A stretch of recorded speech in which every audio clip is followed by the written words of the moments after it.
So we define a different type of error, and we will uh, try to manipulate that error to be a minimum. So just like, for example, just like how we can say this is a good control, that is because of it will give you minimum overshoot, 1 by 4 decay ratio. So these are often considered as a satisfactory response. So we can say if your transient response of any output is showing this kind of behavior, minimum overshoot and 1 by 4 decay ratio, these are basically two key parameter to see that response is under control or not. So we do the tuning, and that is by the trial error. So we can compare different response that use a different set of controllers parameters. So that criteria that reduce the entire response to a single number. So basically, we define some figure of merit. And what is figure of merit? So means the whole response, or by the different controller setting, we got response. You can say the entire response it just come to a single number, and that number is called the figure of merit. So our aim is to find out that figure of merit or a particular number. So this is basically provides means of keeping a score. So we got this number just to give some score for the different controller parameter, and as well as we see the low score generally wins. So means we do not have more deviation. So more deviation means more number or more score. So generally uh, low score or low number, low deviation, generally we call that is a good controller. So it is dangerous, however, to really solely on the score to determine the best choice for the controller parameters. So generally, it is not a good practice to get the figure of merit or by the uh, keep the score. So what we do, the controller system designer should examine the nature of the response in conjunction with the requirement of the process for the process to determine the best choice of the setting. So nature of the response also matter, and we just have it. We just keep require. We just see the what is the requirement of the process, and that will give you the best choice of the setting. So basically,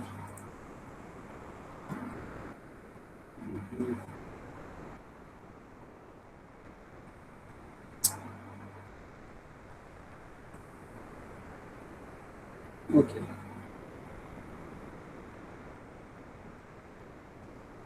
Next slide.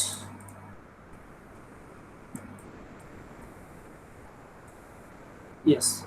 So one criteria that is often used to evaluate the response of a control system is the integral of the square of the error with respect to time. So,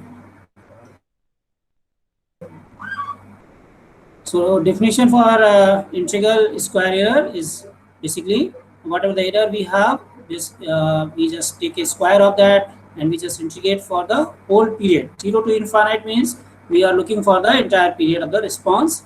It may be infinite. So on that basis, we calculate the error, and basically this error is basically for uh, the short period, you can say. And integral of the square error, we want to minimize that error, right? So what we look for the minimum ISE value. So that may be a particular number. So that is a basically a figure of uh, response or figure of merit, we call that. So where is a user error, that is basically how error is calculated, set point minus control variable. And for a stable system for which there is no offset, you can say no offset means the error at infinite time will be 0. So this produce a single number as a figure of merit. The objective of the designer to maintain the minimum ISE value. So the error should be minimum. So means our objective is to find out the minimum value by proper choice of the parameter. A response that has a large error and persists for a long time will produce large ISC value. If the error is large, it will produce large ISC value. So means just like for a case of proportional and PD controller where offset occurs, integral given by the equation does not converge. So in that case where we have a large error, what we do, or maybe it has a error or it has an offset also, just like the case of proportional and PD. So at infinite it is not zero, so it is not giving a single number. So what we do, we change our setting like this. In this case, one can use modified integer and which replace the error. Just like this is a set point, R is a set point, CT is the transient response at particular time. This is basically the output. So this is basically a variable. RT minus CT, this is control variable. This is set point. It can be set point. Basically, what is set point? Set point is basically the C value at infinite time. This is a set value, set point. So we can also replace RT by the C infinite minus CT. Since C infinite minus CT does not approach to 0 as T goes to infinite, so this will goes to 0. So means we can say we can replace the RT by the C infinite, and by this way we can say now it will converge to some 0 value. So as a serve as a figure of merit. So 0 is your, you can say this is a figure of merit. So this way we can replace the number also where we have some offset, right? So this way we can get a single number or figure of merit. So now basically our aim is to minimize the error, and the error is defined in a different way. So we have basically two more type of the function that define the error. So two other criteria that use the process control are defined as, this is known as the integral absolute value of error. Absolute value of error means we just take the mod of the error and 0 to infinite, the same function. This is known as IAE, and we have the time weighted average absolute error. So this is E absolute of error and TDT. So each of the three figure of the merit gives the equation has different purpose. Now, what is the use of different type of function and how it will useful? So that is basically the ISC will penalize when we have a increase in ISC value. Penalize means we have the more higher value. So increase the value of ISC, the response that has a large error, which usually occurs at the beginning of the response because of the error is squared. So at each response we have higher deviation at the beginning. So means when you take the square of that error, so means it will be even higher.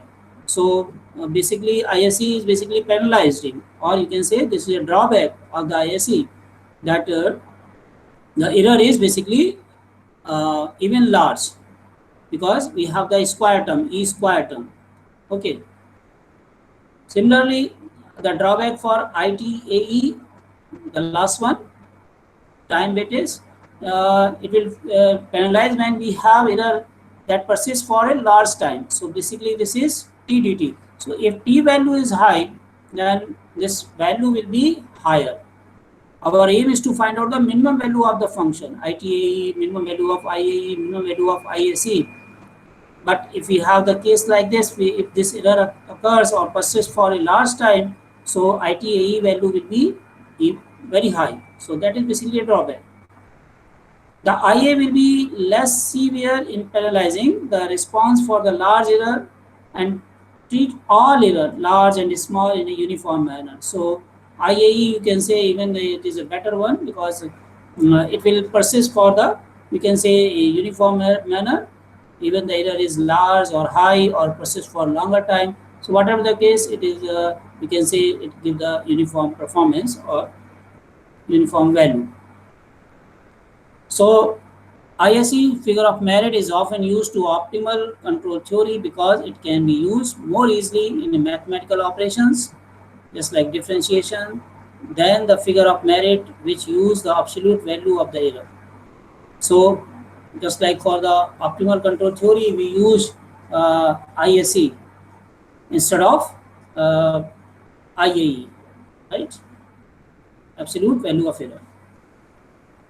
In applying the tuning rule, to the discuss in next section, these figures of merit can be used comparing the response of that obtained by a different tuning rules. So we will see some examples when we compare all these errors, what is the effect on the control system. Okay, so this was the some definition of error. Okay, in a nutshell, what we would like to say about these different type of error, that we have basically three mode of error. So we are defining a function that is based on error. You can take this message like this. We are defining the function that is based on the error, and in a controller we want to minimize that error. But these functions we define, just like ISE or IAE or ITAE, they have a certain drawback. Means the mathematically way you define the function, but practically even your system is controlled, but these will not give you the proper information.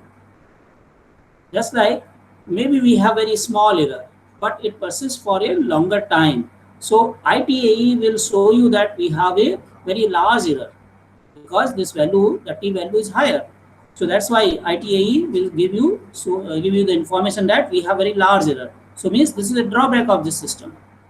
Similarly, just like if we have for any system, if you have very you can say high oscillation in the beginning, but after that if your system is stable, but ISE will give you the information that you have very high error or uncontrolled type of system. High error means uncontrolled system.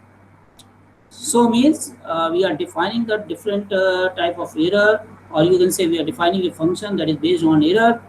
So if we control the things by the defining the function in terms of error, that will not give you the proper information.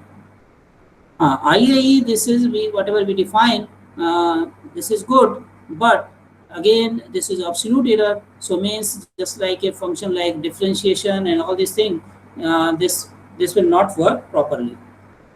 So that's why in a differentiation type of where we have a slope negative or positive, error is decreasing or increasing, that kind of will not be useful. So that's why ISE is used in most of the mathematical operations.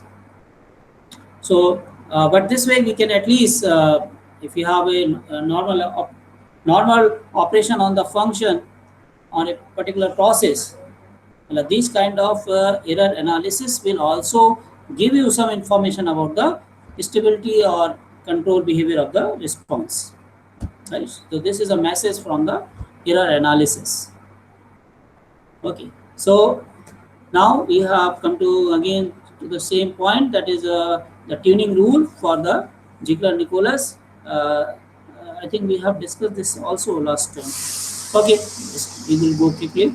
So Ziegler-Nicholas general rules, that basically you can say what we do, how we tune the system. So what we do basically, we just give the let's say we set the process and let the process run, and it reaches to the steady state. Then what we do, we remove the integral and derivative modes of the controller and leaving only proportional controller. Once everything is under control, now you can remove this integral and derivative action in a control action, not from the process, in a control action, and just we are now applying, means you have already controlled system. You have already, just take it this way, you have already very controlled system. Whatever the disturbance you have, you all manage with the PID and all these things. So now we are getting very controlled output. Now just remove this integral action and derivative mode and just run the process on the proportional controller mode. On some PID controller, this requires the integral time Ti set to maximum value and derivative tau d minimum value. So means when you run in the proportional controller mode, it means you are getting the Kc value. And then what we do, we just try for the higher or maximum tau I value, and then we try with the minimum tau D value. See, on computer-based controller, the integral and derivative modes can be removed completely from the controller. So that is basically on the controller-based controller. So select the value of Kc, disturb the system and observe the transient response. Select the higher value of Kc and again observe the response of the system. So continue increasing the gain in a small step until the response first exhibits sustained oscillations. There is no oscillations. You can keep on increasing the Kc value. You have only the proportional controller, so you can keep on increasing the Kc value. Till then, you are basically not getting any further oscillations. So value of gain and period of oscillation that correspond to the sustained oscillations are ultimate gain Ku, Kcu, and ultimate period Pu. So what basically how we tuning the system? We tune the first we have the control system. Then from there we have removed the integral and derivative mode, and generally what we do, we keep the tau I high. All these things you will do in the control lab. You will keep the tau I high and tau D low.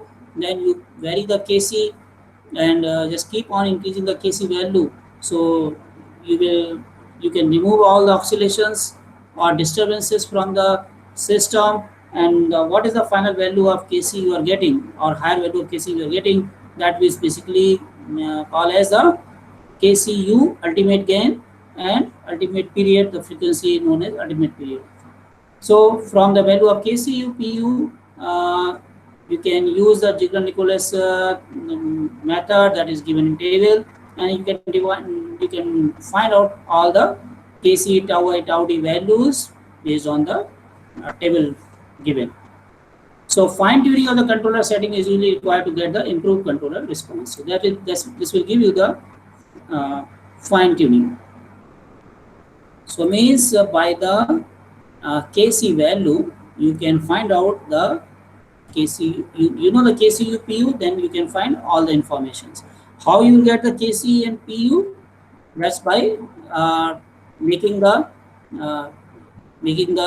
you can when you remove the tau I, tau D, then you have only the proportional controller, and now by the proportional controller you just keep on increasing the Kc value, that will give you Kcu, and you can check the frequency also, so that correspond to Pu.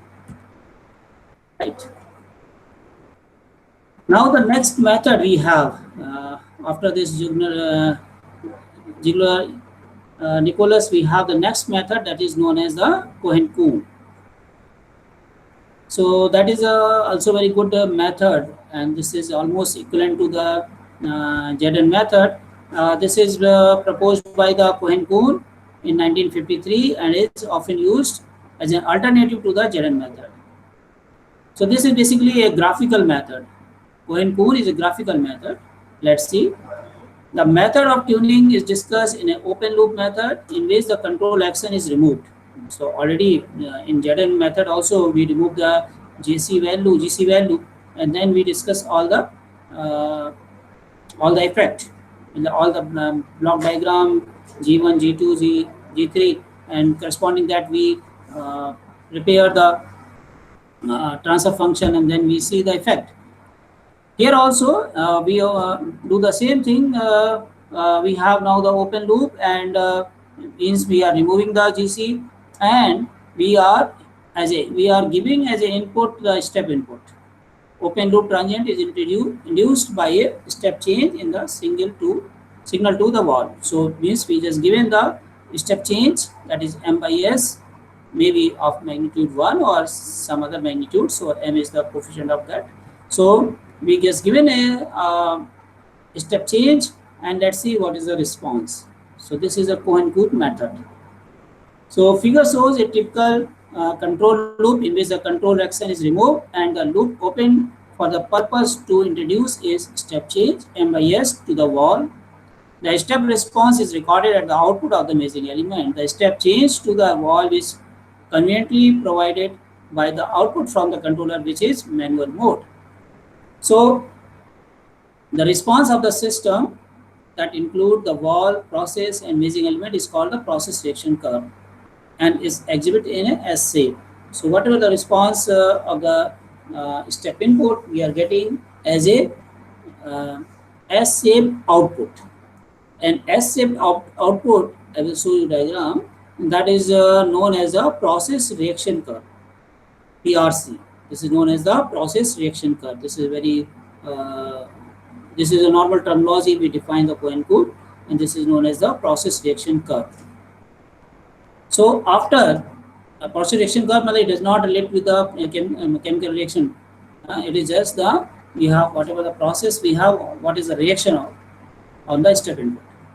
So after we present the Cohen-Coon method of the tuning, their basis of their recommendation will be discussed. Okay, the Cohen-Coon method is summarized in the following steps. What are these steps? So first, after the process reaches steady state, the normal level of the operation switch the controller to the manual mode. Okay, so generally on your computer, we have two type of mode. One is the auto mode, other one is the manual mode. Auto mode means the computer itself.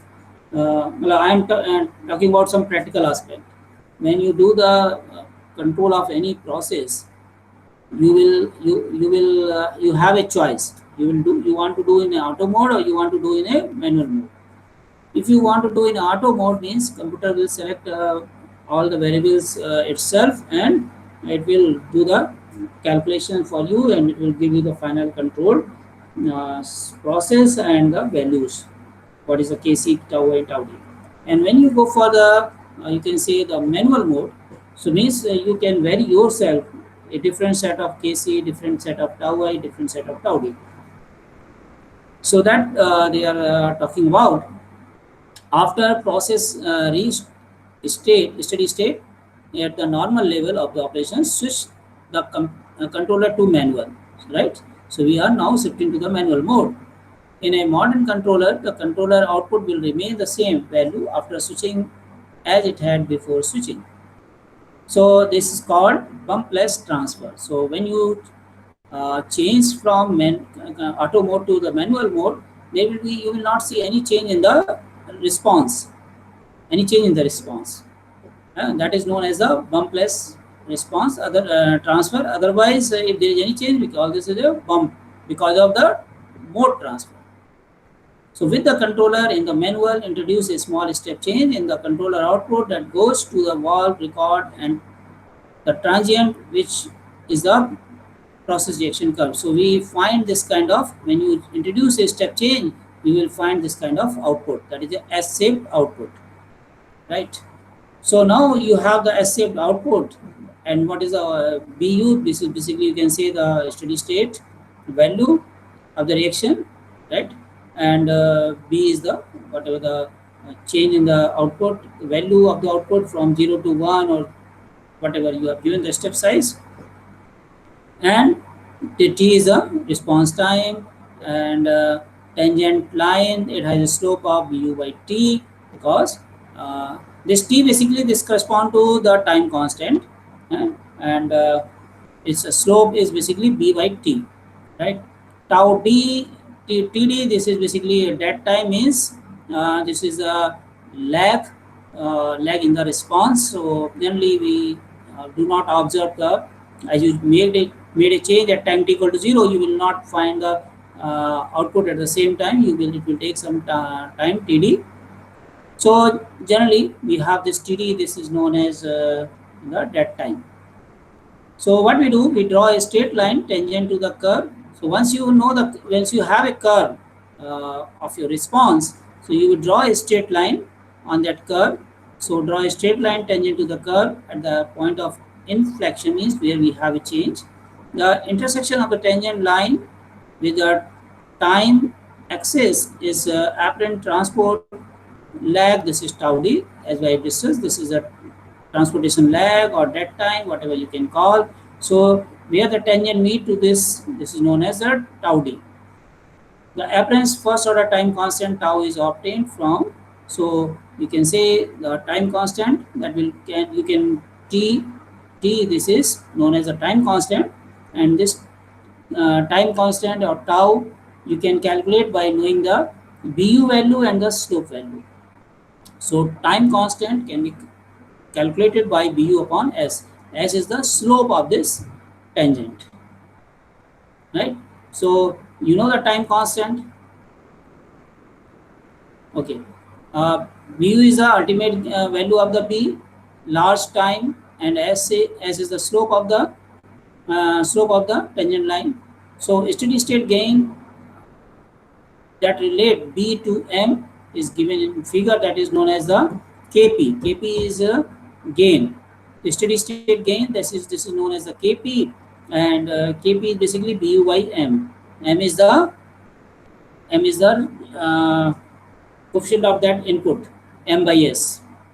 So if m is 1, so m is 1, so you can say this is directly kp is directly related to bu. Kp is equal to bu.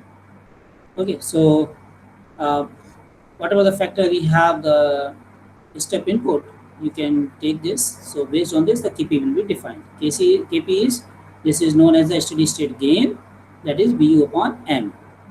So means this value is known. Tau means tau d and tau time constant, both are known.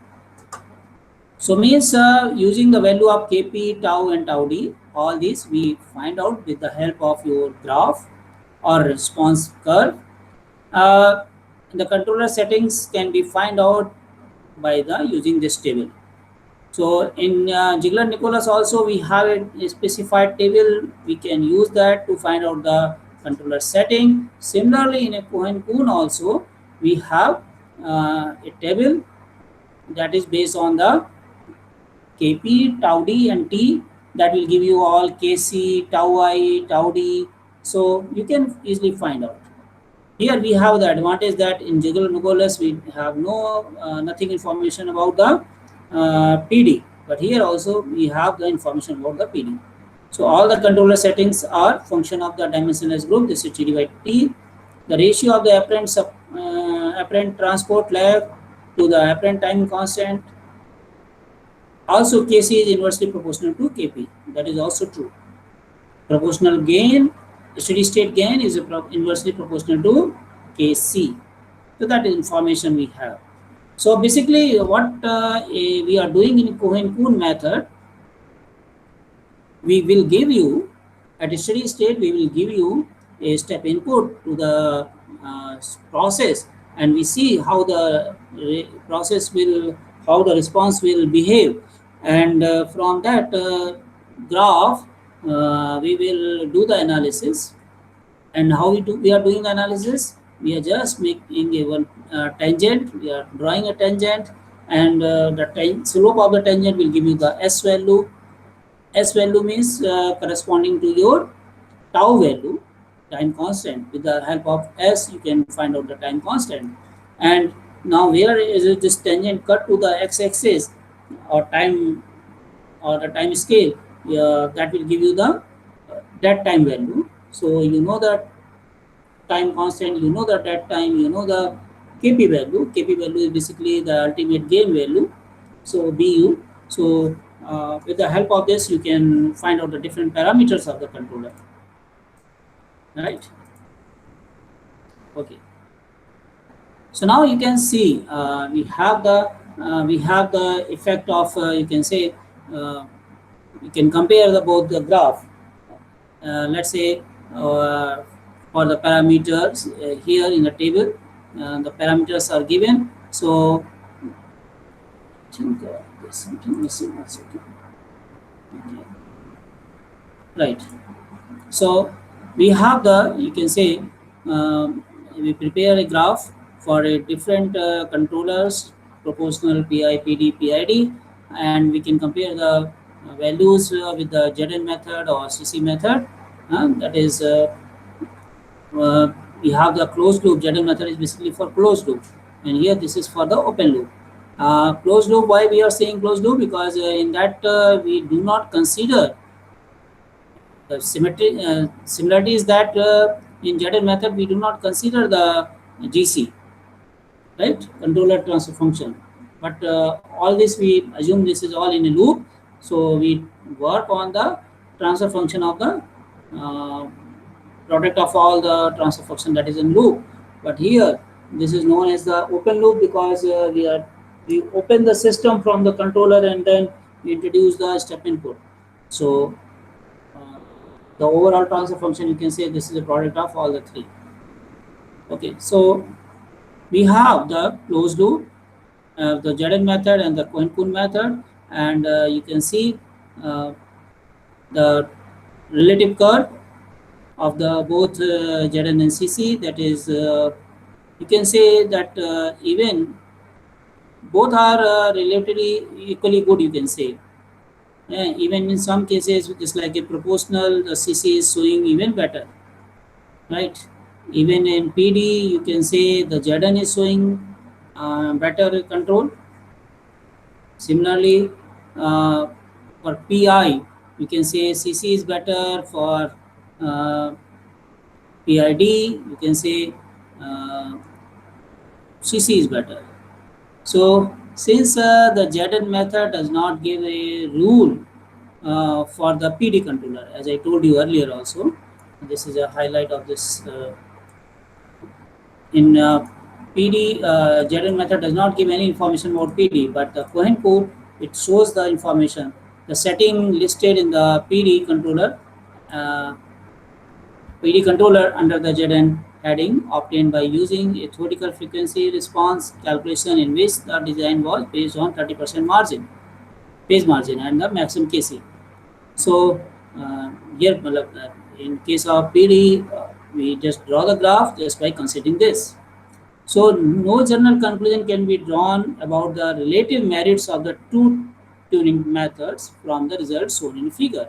So you cannot say this is a drawback and this is just, we have very slight difference between these two tuning methods. About all that can be said is that this specific example, both methods are reasonable, give the reasonable first guesses of the control parameters. So by the both the techniques will give you some ki, pi, ti value, tau d value, and that is used, that can be used as an initial guess for the control analysis, right? So means there is no you can say major differences we are observing in the results. So both methods I would say that is equally good. Now there is one more diagram that is basically a comparison of the controller setting using the different tuning methods. So now we have the, you can say the 5 tuning method, that is the Jaden method, CC, minimum of ITAE, minimum of IAE, minimum of ISE. So for a one system, let's say if we try for the one problem, if we try all the 5 method, you can compare the results. So controller setting for all the setting are very similar. The CC settings are the most oscillatory for this system. Jaden and the minimum AT have the largest initial peak, but settle the most rapidly. So you can simply say by the observing in the diagram that means we do not want in a control action, just like you can say at 0 response, this is a set point, but more oscillations also not required, not desired. So if you are looking for minimum ITE or Jaden method, they are giving, you can say CC setting are most oscillatory for the system. Initially it is a very oscillatory, but you can say Jaden and minimum AT have a largest initial peak but settle quickly. So well, that kind of different behaviors you can see for all the tuning technique. But means uh, from there you can say outputs.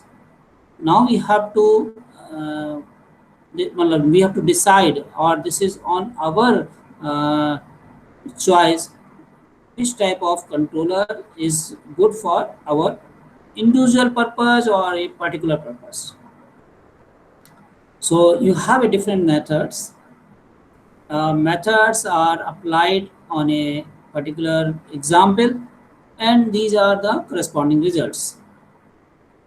In that example, it is showing a different type of behavior, but you cannot say okay, this method is good, or this method is not giving the good information. So it may be possible different method will show the different result, or it will not give you the proper control. So you have to decide which method will be good for your condition. So you can try, and well, this is all trial and error method. So in a comparison wise, you cannot decide, you cannot conclude okay, we will always use this kind of particular method, right? You cannot give this kind of statement from the analysis. Just like they told that the controller settings for all the controller setting for all the settings are very similar. The coin cone settings are most oscillating for the system. In coin cone, it is showing more oscillations. Zn and the minimum ITA have the largest initial peak, but they settle very rapidly. So you can say the Ziegler-Nichols method or ITA method is good for the tuning. So this is the information, and I think I should stop at this point, because we have the next part. You can say this is, I will show you the book. I will do some examples based on this uh, Cohen-Kuhn and Ziegler-Nichols technique. I will take some examples, and then I will discuss all these things. Okay. So